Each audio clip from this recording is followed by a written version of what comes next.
So it's my pleasure today that I know I know all of our speakers, except for our final keynote. I've gotten to meet him a couple times virtually, but not in person. So looking forward to meeting Rocky in person today. Because this is EO Fort Worth speakers and everybody's volunteered their time, I'm grateful for all of our speakers that are speaking today. And I have the pleasure of introducing a former forum mate of mine. So Brooke Lively is the founder and president of CathCap. They are a group of fractional CFOs that give strategic advice to help companies grow and scale profitably. Since her integrator has taken over the day-to-day operations of her business, she has now become an EOS implementer and is helping other entrepreneurs find the freedom she has found. Mitch talked a little bit about finding your number two. Well, Brooke found a good number two, and her number two is just running with the business. So want to hear more about that, and welcome, please, Brooke Lively.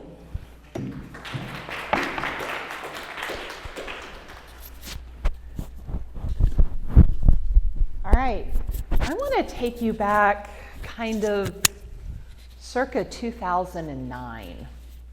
I had graduated from grad school near the top of my MBA class. I was finishing up the CFA designation. I was on level 3, which most of you don't know what that is. It is a huge stinking deal. And I was working for my family. I was not challenged, and frankly, I was pretty broke. And I went to a children's birthday party, and I was talking to one of my childhood friends. And we're chatting, and Walton says, hey, Brooke, what are you doing? I'm like, oh, I'm running my father's law firm. And his face just fell. He's like, you're doing what?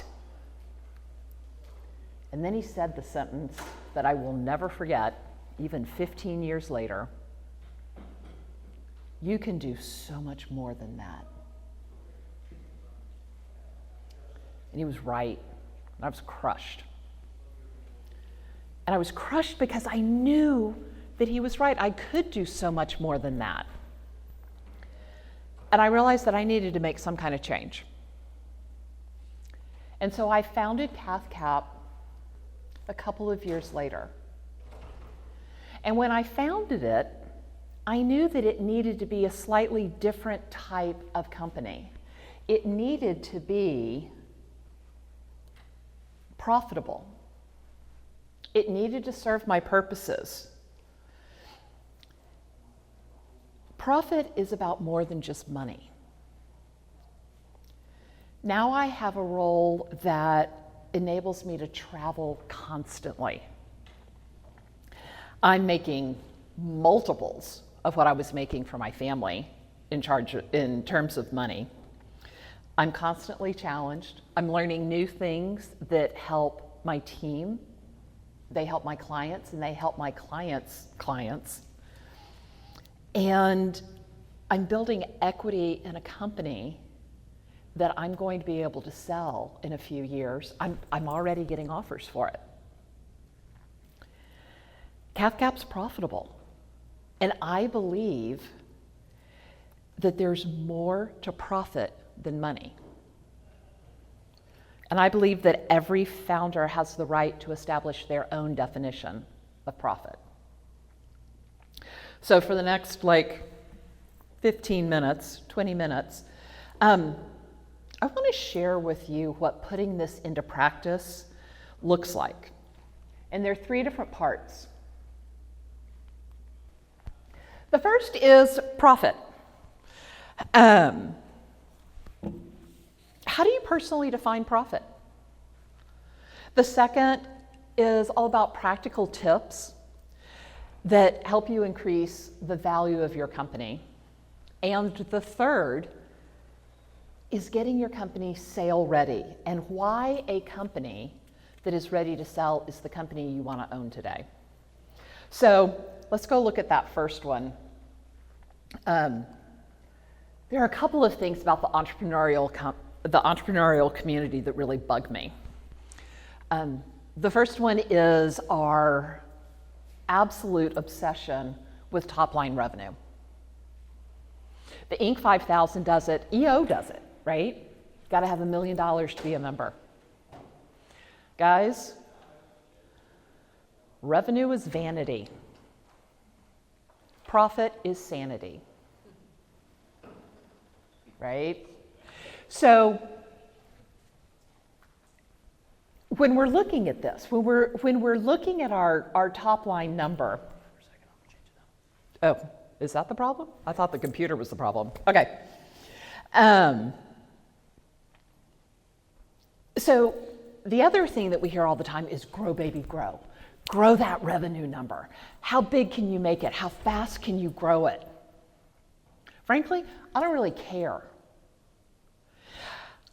I'm telling you that there are other kinds of profit besides just the bottom line cash number. Now, that's a pretty shocking statement coming from a CFO, right? Because, yeah, I do believe in profit. But there are 3 different kinds of profit. There is, hold on, let me see if I can do this by hand. There's money profit, time profit, and reputation profit. Money profit's what you guys all know. That's cash, right? And don't get me wrong, I think that there is a minimum level of acceptable cash profit. Every company should have a cash profit. Revenue minus expenses equals profit. And I will tell you that we run businesses based on what we call the rule of thirds. So 1/3 of gross revenue, so revenue minus cost of goods sold, 1/3 of gross revenue goes to pay your people, 1/3 of gross revenue goes to overhead, and 1/3 should be going to profit. Are you getting those kinds of margins? The second kind of profit is time. I also think about this one as freedom. And I said that and a couple of heads popped up. Freedom is, well, let me put it to you this way. When I started CathCap, I wanted to either work 4 days a week or 3 weeks a month. I wanted the freedom to travel. So I started a virtual company. Hadn't actually worked out like that. I work a little more than that. But, you know, I wanted to be able to be out of town. And I am. I have the ability to go out of town for months on end, which I do. Still working, but I'm traveling and I'm out of town. So how much time or freedom do you want out of your company? And the third is reputation. And this is the kind of profit that Walton basically stomped on with his comment of, you can do so much more. You can do better. I could see it in his eyes that he thought less of me because of what I was doing. He thought I was underachieving.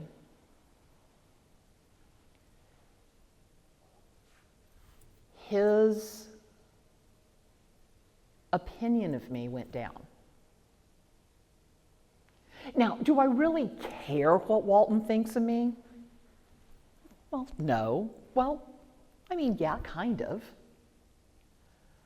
I want people to think that I am successful, that I'm living up to my potential, that I am accomplishing something. So yeah, you know, I do care what my reputation is, and I do want it to be something good. These are all types of profit, and your profit is a combination of the 3 of these. And you're the only one that can define it. So I want you guys to walk away today with concrete steps that you can take back and implement this week. Here are the things we need to figure out. We're going to start with cash profit. How much cash profit do you need your business to be throwing off today? Our businesses are our biggest asset. They pay for our lives, right? So how much cash profit do you need it to throw off today? And the other question is, how much are you going to need to sell it for? Because for most of us, it's our biggest asset, and it's the way we're going to retire. We need that exit. Mitch, where'd Mitch go? You've had how many exits? 8? Every time he sells a company, he's banking that money. So, how big does your exit need to be? And you're probably going to have to pull some people in for this. You're going to have to talk to your tax people. You're going to have to talk to your retirement people. So, things you can do. All right. So, yeah, let's look at the next slide. So, next thing, one of the things that people usually point out when I talk about these is, Brooke, what I need now in terms of profit may not be what I need in the future. And, that's right, and I just talked about that. The cash you need now coming from your company is different than our retirement money when we sell it. So I want to talk about things we can do to increase the value, because we need to sell, and we need to sell big. I wrote a best-selling book that came out this spring. It's called Exit on Top, and it's all about how to sell your law firm to the right person at the right time for the right amount. And while it's very specific to law firms, I think the lessons in there apply to all companies. So I want to pick out 3 of them that talk about things you can do to increase the value of your company. So the first one is your financials. Anybody that is going to look at buying your company, first thing they're going to do is look at your financials. So I said you need cash profit, right? And I said you need a certain minimum amount. And I've already told you that I believe that that is 1/3 profit. That is our starting point for every single company. We do then customize it a little bit. But anyone buying your company wants to know that it is profitable, and it's going to support them, and it's going to support the debt necessary to buy the company. All right? The other thing they want to know is, can you produce the financials quickly? If a buyer calls you and you're in the middle of due diligence and they say, I need your financials, and it takes you 2 weeks to get them, they're going to be really suspect. They're not going to really trust that those financials are telling the truth or that they're accurate. If you can turn around like that, it's going to raise the trust level a lot. The second thing is processes. Have you documented the processes in your company? So, I'm an EOS implementer, and I really kind of take the 80-20 approach to process. And that is, document the 20% of the processes that get 80% of what needs to happen in your company done. And there's another 80-20 in there. Document the 20% of steps that get 80% of the process done. I used to think you had to document everything.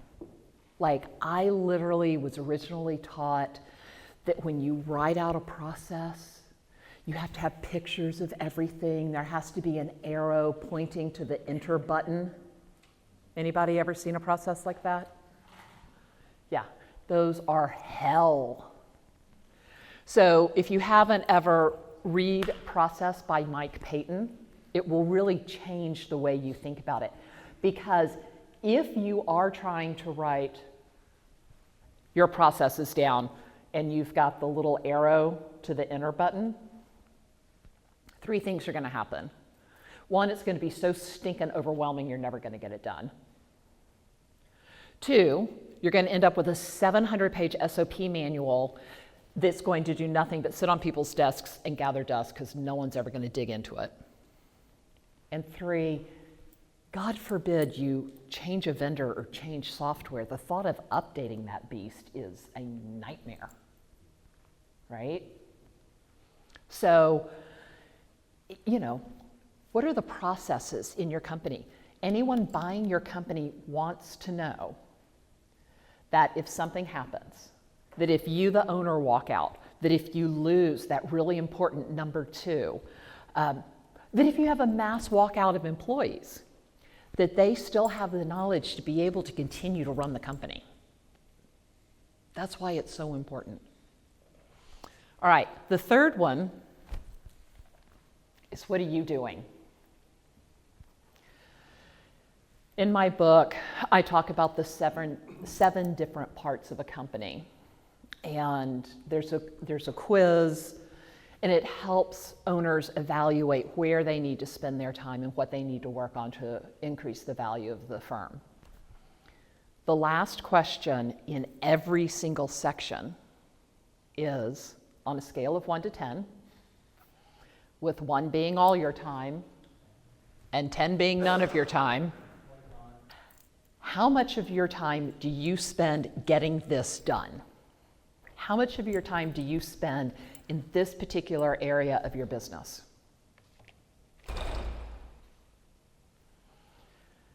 Why do you think a buyer wants to know that? Because if you as the owner are spending your time there, they, as the new owner, are going to have to spend their time there.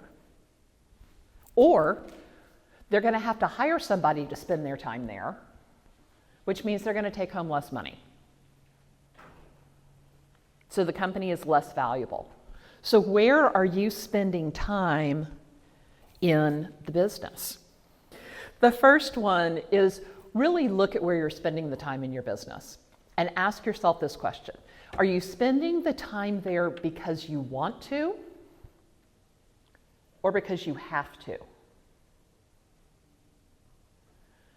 And the second one is, what processes do you still need to document? And if you don't know, look at your business and figure out where the headaches are. Where are you being called in to solve problems? Those are the places that you need to go to look at the processes. All right, let's talk about the last topic for today. People tell me all the time that they're not worried about selling right now. They're just going to put their heads down and run their company, and I'll deal with selling when I get closer to it. Yeah, I got some news for you. There was a study done by Price Waterhouse a number of years ago that said 75% of owners who sold their company profoundly regretted, those are the exact words from the study, profoundly regretted selling in the first 12 months.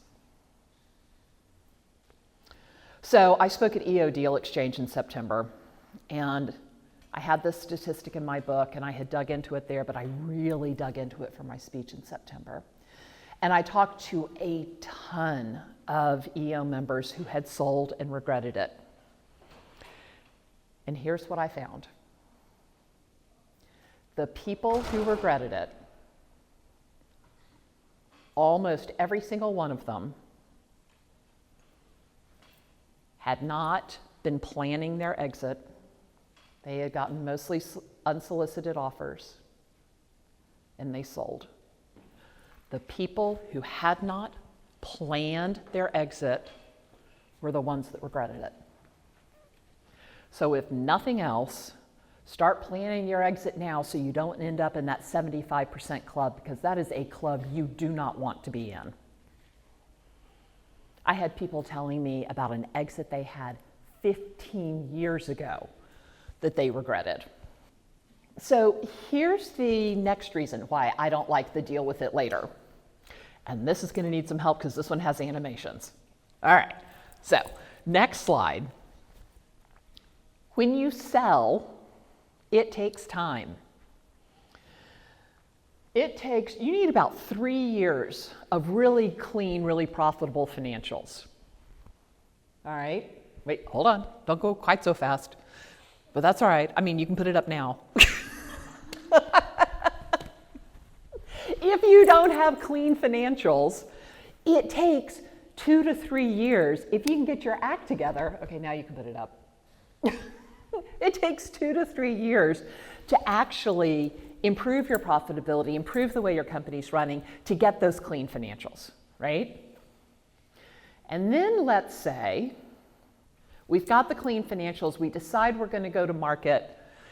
It takes 6 months to market it and 6 months to go through due diligence, and that is really fucking fast. All right? So now we're 1, 2, 3, 4, 5, 6 years in. And you heard Mitch talk earlier about selling his company. And I don't know if you heard the surprise in his voice, but he said, they didn't want me. I got my check and a handshake, but they wanted my partner, the CEO. Almost always, you are going to have to work there for anywhere from 1 to 5 years. So let's say it's 2, kind of on the lower end. 8 years. 8 years from the time you decide to sell until you exit, if you don't start preparing now. I've run into a lot of people in EO that have said, ooh, I have a new grandchild and I want to sell my company and spend more time with my grandchildren. If you start the sales process when you have a new grandchild, they will be in 3rd grade before you get to spend time with them. Not ideal. And that's if we're running on a pretty speedy timeline. You got to start now. Because if you're ready to sell, if the financials are all clean and you've got all of that ready to go, you can start at that bright blue with just the marketing. And you can cut it down and it can be so much faster and so much easier. And there's this great expression. You can have your price and my terms, or my terms, your price and my terms, or my price and your terms. And what this means is when you're selling your company, you can either sell it when you want to sell it, the speed you want to sell it at, or you can get the price you want. There's an inverse relationship there. If you want to sell it fast, you're going to take a lower price. So if you're ready to go, that makes it a whole lot easier. All right. The real reason I want you to prep to sell today is that a company that somebody wants to buy is the company you want to own.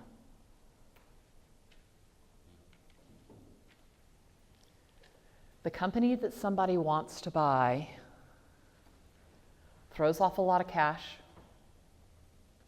has happy clients and happy employees, and allows the owner the freedom to spend their time doing what they want to do, whether it's in the business or outside of the business. That's the company that everybody wants. Why in the world wait to do the work and let somebody else reap all the benefit? All right, great expression. Don't put off till tomorrow what you can do today. So, the first is, when do you want to exit? If it's going to take at least 8 years to exit, when do you want to exit? And the second one is, what's your ideal life? How do you want to be living?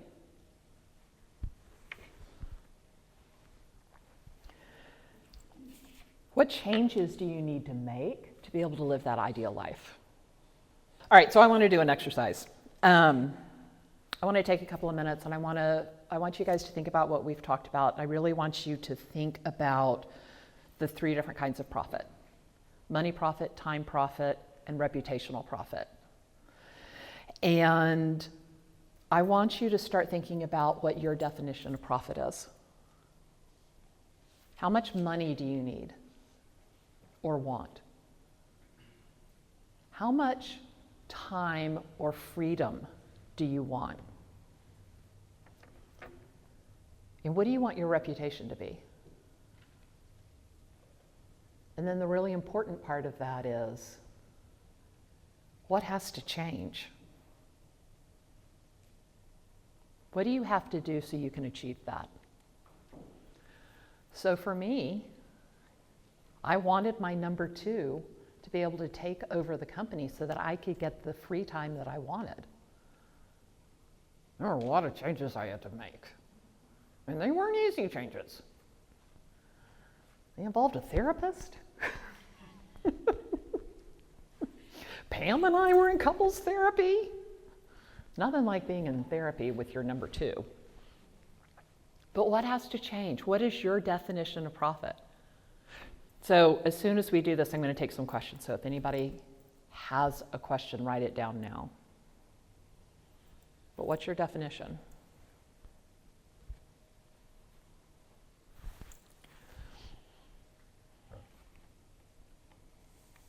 All right, I think I'm going to go ahead. Do you guys need another minute, or do you want me to go ahead and go to Q&A? What time am I supposed to be done?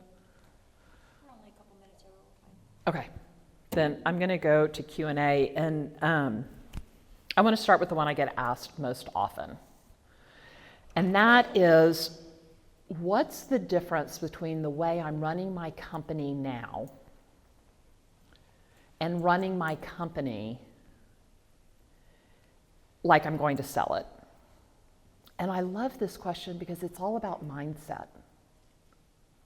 And it's about vision. And there are 2 awesome Dan Sullivan books that I suggest to people on this. One is 10x is easier than 2x. And the other one is Who Not How. If you are in your business all day long, head down, doing the tactical stuff, you are very much acting as an operator. You need to get out of your business and be the visionary. And this is part of the reason why I love EOS so much.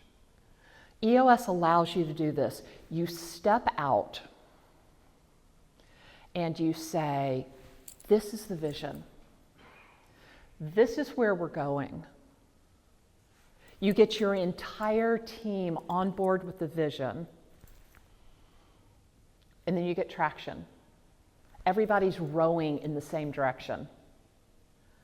And the third thing that EOS gets you is healthy.